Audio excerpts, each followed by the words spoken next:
Yeah, he got mild sauce the other night. In case you're keeping track. It's the first time he's gotten mild sauce in probably 10 years. He also pointed out that this last weekend of April will be our 28th wedding anniversary. And I pointed out, yes, but we've been living together for 30 years. And we've known each other for 33, 34 years. Yeah. Secret to staying married? I could be snarky, but respect. Not putting up with bullshit. Communication. Those are secrets, I guess. Mostly respect and talking things out, and don't go to bed mad. Sit there till 3 a.m. talking it through when you have work the next day if that's what it takes. Don't go to bed mad, because you'll just stew. A decent cup of cocoa. So, we finally went grocery shopping for the first time in 6 weeks. We got cheese.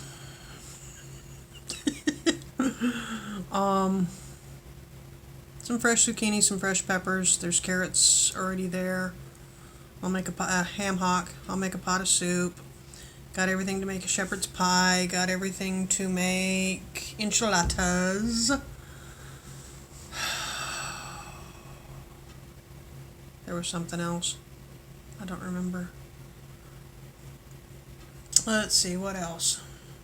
Still working on that blue hat because we took off today. That was the Go Have an Adventure. I think that's what that said. It said, let's go on adventure. On an adventure. Anyway. So, yesterday was the first day I've gotten up in 6-7 weeks where the back wasn't totally out. So the ankle is out. So it's the right side hip back is now mostly solid, but the left side just above the ankle, like this spot right here, on the foot, it's not there. I go to step down and there's nothing, you can't feel that you're stepping. And when I go to step forward, there's an extreme shot of pain. And yeah, it's really annoying. It just means that the brain shifted spots. And it'll stay there for a while, and then it'll shift over here for a while. Yeah. Been trying to figure out if the lungs are flooded or the kidneys are having a problem. And I made a joke to the husband the other day that when all else fails, check the kidneys. Or when all else fails, blame the kidneys. This is a medical joke because kidneys can cause other organs to fail. Yeah. So I'm going to take diuretics. I'll probably wait until Sunday because I don't want to be tethered. I want the option to be able to walk and to be able to leave the apartment. And if I take hardcore diuretics, I really don't want to go anywhere because I gotta go pee. No, I gotta go pee. I gotta go pee right now. It's really annoying. On the other hand, I went and did this, talking to the husband. Let me see if I can get this. Like this. And when I let it, yeah. See the handprint? Did you see that? That's how much fluid I'm retaining. One of the things you can do on yourself, wrong arm. Okay. Check the back of your hand. Press in gently but firmly. Release and count. 1, 2. No, the angle wasn't right. Let me see if I can get a better angle. You want to press all the fluid out, and then you want to count the refill. Can't get the angle right. Anyway, if you can do it and you see a white fingerprint, count. And if it takes more than 2 or 3 seconds for that white fingerprint to fill in, then you're retaining too much fluids. It's the same as, and I'm not going to show you on my leg, but on your calf, or on your shin, you push in, and if the dent holds, now there you could see it. Okay, let me do this again. The reason you can see it on this one is this arm was the amputation. It has very, very slow fluid fill. So watch. Let's see. See that? Okay. For here, I can still see it. But that showed you what you're looking for here. The other thing you can do, and this is for cardiac, is press on your fingernail until it goes white and then count, and it should fill instantly. So cardiac wise, I'm doing okay, which is a relief. There are times when I do this and it stays white for 3-4 seconds. Same with there are times when no, I've got pretty decent perfusion going on. There are times when I can squish my lips together and they turn blue. But they're not doing it now, which is good. We test these things. I've got some edema going on my ankles, I know that. Anyway, it was a joke. When all else fails, or when all fails, check the kidneys. Diuretic's always in order. Yeah, parsley's a good diuretic. Tastes like shit, but it's a good diuretic.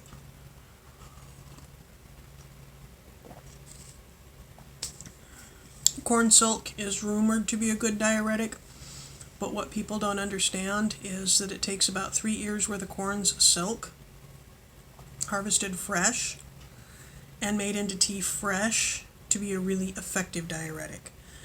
Buying the dried out corn silk, unless you dried it yourself and made certain it never got above a certain temperature, it's not that good.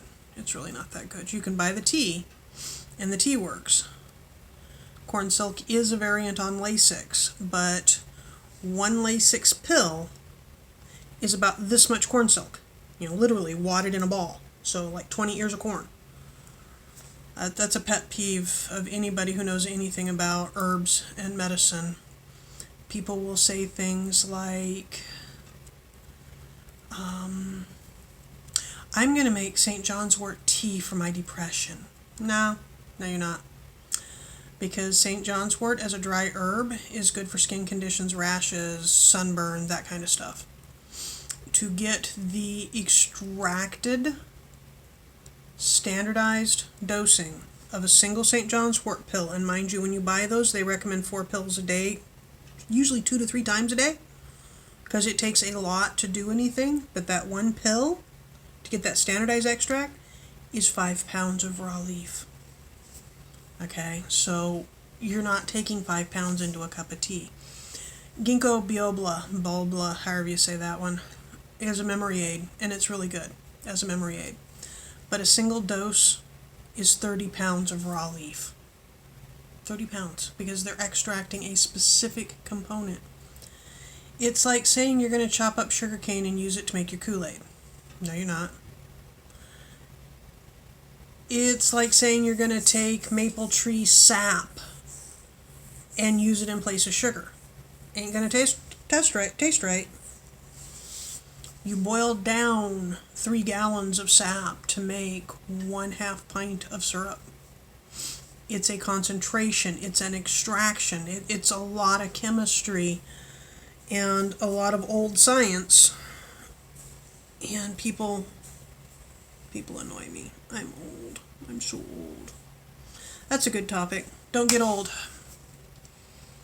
Anne Rice, in one of her more lucid moments, I think it was Interview with a Vampire, but it might have been in Lestat, made a comment that they stay young by hanging out with younger people. I watch friends who are aging, only hanging out with people their age, get older and older and older. And I watch friends who are aging, hanging out with all ages because they have all ages at work, because they have all ages at school, and they stay young. They don't mentally. They don't get to the get off my lawn stage of crotchetiness. And it's like the husband. The husband's default personality is crotchety old man. The husband's default personality when he was 24 years old was crotchety old man.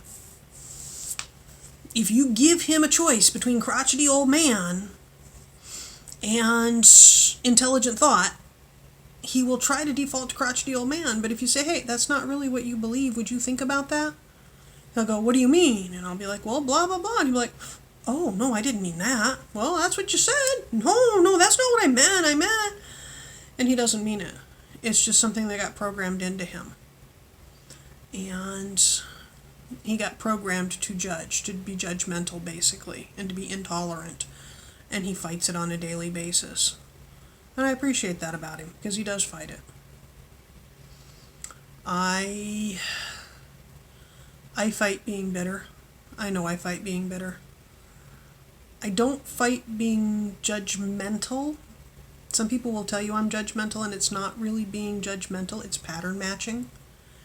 And if 92.8% of the people I have met wearing that specific rock band's t-shirt have been douches, I'm going to assume you're a douche. Or at the very least, you want to be one. That goes for a lot of situations. If I've met 25 people who were wearing your hat, and every single one of them has said the exact same thing and made the exact same justification, I ain't gonna like you just based on the hat. Am I judgmental? Might you be a completely different person? Yeah, you might be a completely different person, but I'm not judgmental. I'm cautious, and I've learned. So yeah, old and crotchety. I don't know. It's been 11 minutes. I'm incoherent. I will talk to you tomorrow.